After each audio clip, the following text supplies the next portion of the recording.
9월 22일 화요일입니다. 오늘은 창세기 48장 8절에서 22절을 본문으로 엇갈린 축복이라는 제목으로 하나님 말씀 살펴보길 원합니다. 오늘도 기도응답의 은혜와 하나님께 순복하는 그러한 축복이 있기를 간절히 소망합니다.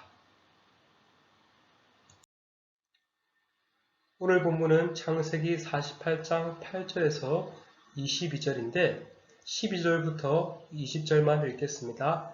요셉이 아버지의 무릎 사이에서 두 아들을 물러나게 하고 땅에 엎드려 절하고 오른손으로는 에브라임을 이스라엘의 왼손을 향하게 하고 왼손으로는 므낫세를 이스라엘의 오른손을 향하게 하여 이끌어 그에게 가까이 나아가매 이스라엘이 오른손을 펴서 차남 에브라임의 머리에 얹고 왼손을 펴서 므낫세의 머리에 얹으니 므낫세는 장자라도 팔을 엇바꾸어 얹었더라. 그가 요셉을 위하여 축복하여 이르되 내 조부 아브라함과 아버지 이삭이 섬기는 하나님, 나의 출생으로부터 지금까지 나를 기르신 하나님, 나를 모든 환난에서 건지신 여호와의 사자께서 이 아이들에게 복을 주시오며 이들로 내 이름과 내 조상 아브라함과 이삭의 이름으로 칭하게 하시오며 이들이 세상에서 번식되게 하시기를 원하나이다. 요셉이 그의 아버지가 오른손을 에브라임의 머리에 얹은 것을 보고 기뻐하지 아니하여 아버지의 손을 들어 에브라임의 머리에서 므낫세의 머리로 옮기고자 하여 그의 아버지에게 이르되 아버지여 그리 마옵소서. 이는 장자이니 오른손을 그 머리에 얹어서 하였으나 그의 아버지가 허락하지 아니하며 이르되 나도 안다 내 아들아 나도 안다. 그도 한 족속이 되며 그도 크게 되려니와 그 아우가 그보다 큰 자가 되고 그의 자손이 여러 민족을 이루리라 하고 그날에 그들에게 축복하여 이르되 이스라엘이 너로 말미암아 축복하기를 하나님이 내게 에브라임 같고 므낫세 같게 하리라 하며 에브라임을 므낫세보다 앞세웠더라. 아멘. 오늘 본문은 야곱이 요셉의 두 아들 에브라임과 므낫세를 축복하는 내용입니다. 앞서 야곱은 에브라임과 므낫세를 자신의 양자로 입양했습니다.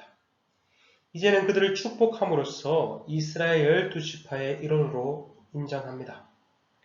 이스라엘 12지파 중 요셉 지파라고 하는 지파는 없습니다. 요셉 대신 요셉의 두 아들 므낫세와 에브라임이 그 역할을 감당하게 됩니다. 특별히 오늘 본문에서 우리는 야곱의 육적인 눈은 매우 어두웠으나 영적인 눈은 매우 밝아 있음을 알 수 있습니다.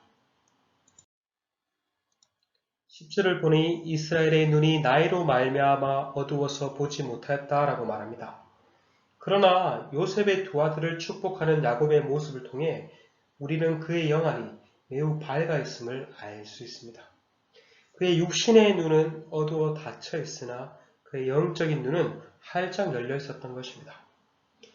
요셉은 장자 므낫세를 야곱의 오른손에 차자 에브라임을 야곱의 왼손 앞에 이끌고 나아갔습니다. 그런데 어떻게 된 일인지 야곱이 손을 엇갈리게 하여 그들을 축복합니다. 능력과 권위를 상징하는 오른손을 차자 에브라임의 머리에 얹고 왼손을 장자 므낫세에 얹었던 것입니다. 얼핏 보면 이것은 눈이 흐려진 야곱의 실수가 아닌가 생각됩니다. 요셉 또한 이것을 보고 기뻐하지 않았다 말하며 에브라임의 머리에 있던 아버지의 오른손을 장자 므낫세의 머리로 옮기고자 합니다. 아이고 아버지, 눈이 잘 안 보이셔서 실수하신 것 같은데 이 아이가 바로 장자입니다. 하며 오른손을 므낫세 머리 위에 올리려고 했습니다. 그러나 야곱은 그것을 허락하지 않습니다. 아들아 나도 안다 라고 그것도 두 번이나 말씀하십니다. 19절입니다. 그의 아버지가 허락하지 아니하며 이르되 나도 안다 내 아들아 나도 안다. 몰라서 실수로 한 것이 아니라는 겁니다. 깊은 뜻을 가지고 의도적으로 그랬다는 것입니다. 장자 므낫세도 크게 될 것이지만 그의 아두 에브라임이 그보다 더 큰 자가 될 것이라고 말씀합니다. 그도 한 족속이 되며 그도 크게 되려니와 그의 아우 에브라임이 그보다 더 큰 자가 되고 그 자손이 여러 민족을 이루리라 하고 이처럼 야곱은 장자 므낫세보다 차자 에브라임을 더 앞세웠던 것입니다. 이것은 야곱의 갑작스러운 충동적인 행동이 아니었습니다. 영적인 눈이 열려 하나님의 뜻을 따라 행동한 것이었습니다. 이러한 야곱의 모습은 그의 아버지 이삭의 말년과는 너무나도 대조가 됩니다. 이삭 또한 나이가 들어 눈이 어두워 잘 보지 못했다라고 말합니다. 그러나 그는 영안도 흐려져서 하나님이 택하신 야곱 대신 에서를 축복하려고 했죠. 하지만 야곱은 비록 육신의 눈은 똑같이 흐렸지만 영안은 밝아 하나님이 택하신 장자가 누구인지 잘 분별하였고 그 뜻에 합당하게 순종하였던 것입니다. 그런 의미에서 정말 야곱의 인생은 끝이 더 빛나는 인생이 아닌가 생각됩니다.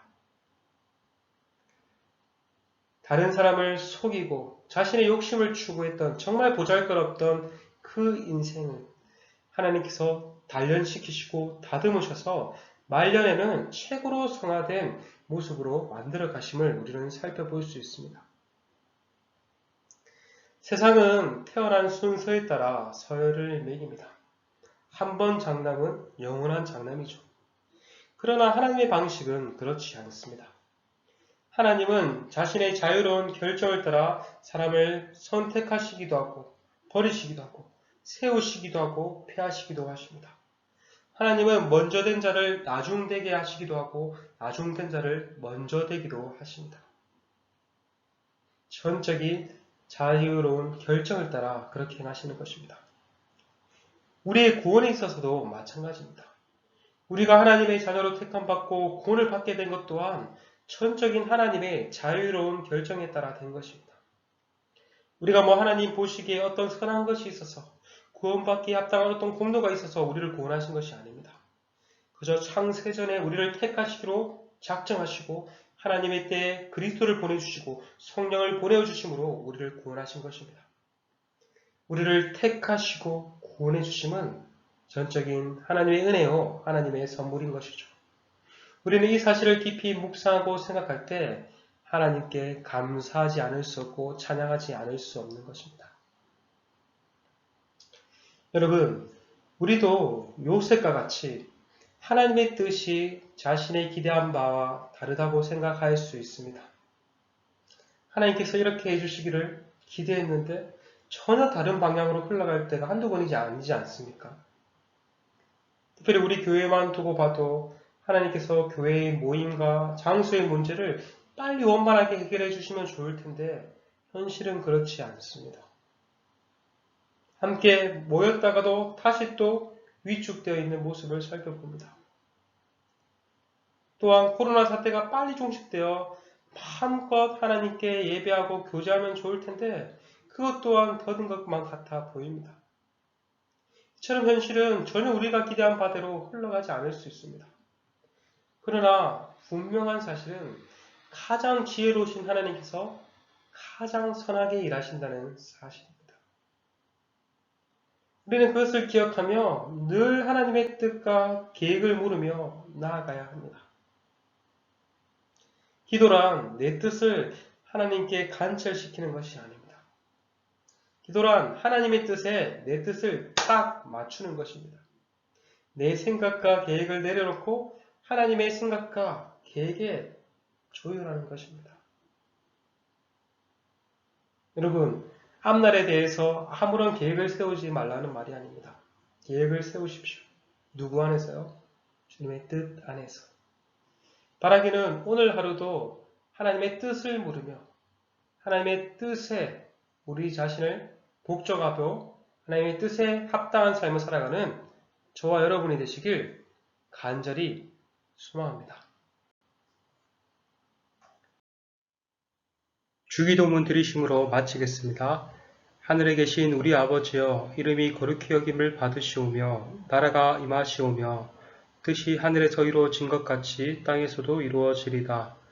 오늘 우리에게 일용할 양식을 주시옵고 우리가 우리에게 죄 지은 자를 사하여 준 것 같이 우리 죄를 사하여 주시옵고 우리를 시험에 들게 하지 마시옵고 다만 악에서 구하시옵소서.